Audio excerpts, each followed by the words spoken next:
نحمده ونصلي على رسوله الكريم أما بعد فأعوذ بالله من الشيطان الرجيم بسم الله الرحمن الرحيم رب اشرح لي صدري ويسر لي أمري واحلل عقدة من لساني يفقه قولي ربي زدني علما اللهم فقهنا في الدين آمين يا رب العالمين۔ ہم پڑھ رہے تھے صفات لازمہ پڑھ رہے تھے، صفات لازمہ متضادہ۔ اس میں آج ہم پڑھنے جا رہے ہیں الازلاق اور الاصمات۔ ازلاق کہتے ہیں، اس کے لغوی معنی ہوتے ہیں پھسلنا۔ جن حروف میں یہ صفت پائی جاتی ہے ان کو مزلقہ کہتے ہیں۔ یہ حروف ہونٹوں اور زبان کے کناروں سے بہت سہولت سے پھسل جاتے ہیں، جیسے علیہم کی میم، اس میں کوئی ہمارا زور نہیں لگتا، کہیں بھی ہونٹوں سے یا زبان کے کناروں سے نرمی سے پھسل جاتے ہیں۔ یہ 6 حروف ہیں جن میں یہ صفت پائی جاتی ہے، ان کا مجموعہ ہے فرا من لب، ان کے فا، را، میم، نون، لام اور با، یہ 6 حروف ہیں۔ اور اس کی جو متضادہ صفت ہے وہ ہے اسمات۔ اسمات کے لغوی معنی ہے رکنا، خاموش ہونا۔ جن حروف میں یہ صفت پائی جاتی ہے ان کو مصمتہ کہتے ہیں۔ یہ حروف اپنے مخرج سے مضبوطی اور جماؤ سے ادا ہوتے ہیں، جیسے ولدضالین، اس میں جو ضاد ہے وہ مضبوطی اور جماؤ کے ساتھ ادا ہوتا ہے۔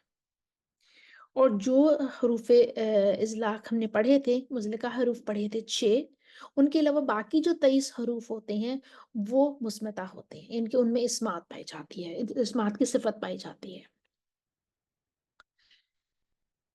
ہم کچھ دیکھ لیتے ہیں، اس میں ہم نے دیکھا ہے کہ لام بھی مزلقہ حروف میں شامل ہے، ٹھیک ہے۔ لام، حرف لام میں ایک صفت غیر متضادہ پائی جاتی ہے جسے انحراف کہتے ہیں۔ جب ہم صفات غیر متضادہ پڑھیں گے تو ہم اس میں انحراف پڑھیں گے، اور یہ لام اور را میں یہ صفت پائی جاتی ہے۔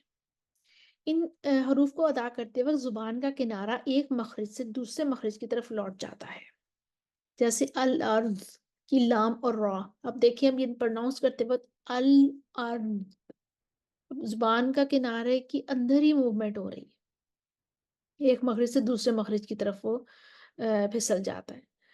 تو اس لیے لام کو مزلقہ حروف میں شامل کیا گیا ہے۔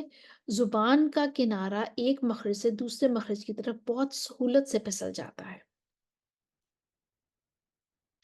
ٹھیک ہے۔ ہم نے پڑھا تھا نا، اور را بھی اسی میں آ جاتی ہے، را، کہ زبان کا کنارہ ایک مخرج سے دوسرے مخرج کی طرف بہت سہولت سے پھسل جاتا ہے۔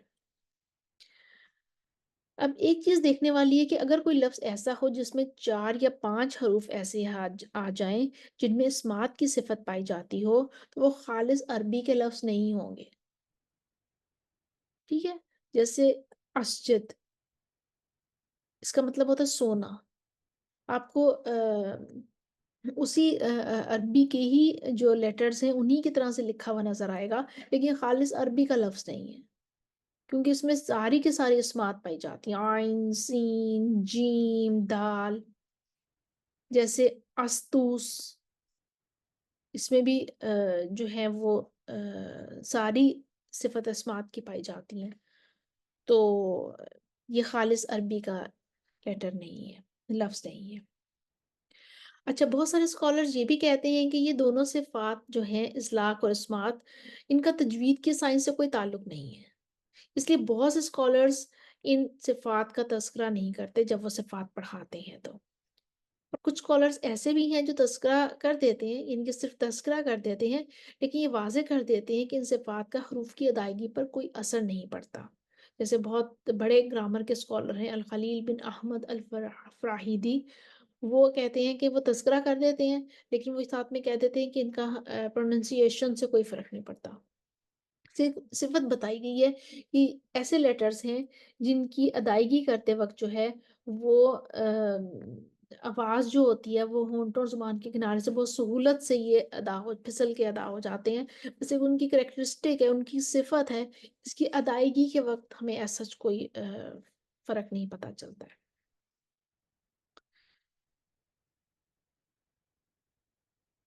For those who can understand in English, al-itlaq. Linguistic definition: eloquence, quickness, the tip, and the sharpness. Apply definition: quickness and lightness in pronouncing the letter due to relying on the tip of the tongue on the two lips or the two lips. That is the relying on the tip of the tongue or the two lips. Its letters are six, grouped in the following phrase: Farra min lubin. For example, meme of alayhim. It should be noted that lam is also included even though it is not considered from the letters that choose the tip of the tongue. However, the sifa of al-inhiraf that is present in it from the tip of the tongue to its sides makes it as if it's from the tip of the tongue. It also exits from the tip of the tongue according to Al-Farah and Kutrub and those two who held this opinion.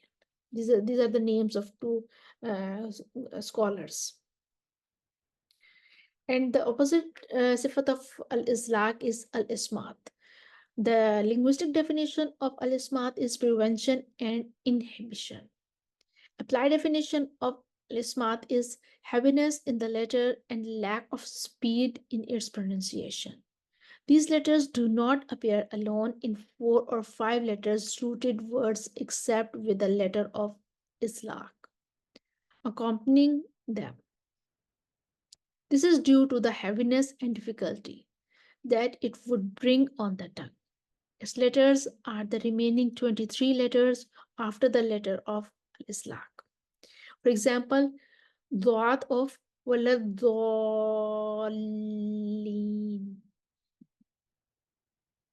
Therefore, if a word is made up of 4 or 5 original letters, all of which have ismat, then the word is not an Arabic word. For example, asjad, which means gold, and astus, which is a type of tree. It should be noted that from the letters of ismat are letters that exit from the two lips, such as al-waw, where al-madiyah, and others that exit from the tip of the tongue, such as ta, ta, dal, sin, z, sod, dal, th, zo. It seems that these letters do not reach to the same degree of quickness and lightness as the letters which al-itlaq, and this has been pointed out by Maki in Riaya. Maki is a renowned scholar of Tajweed and grammar. He has mentioned these words in his books.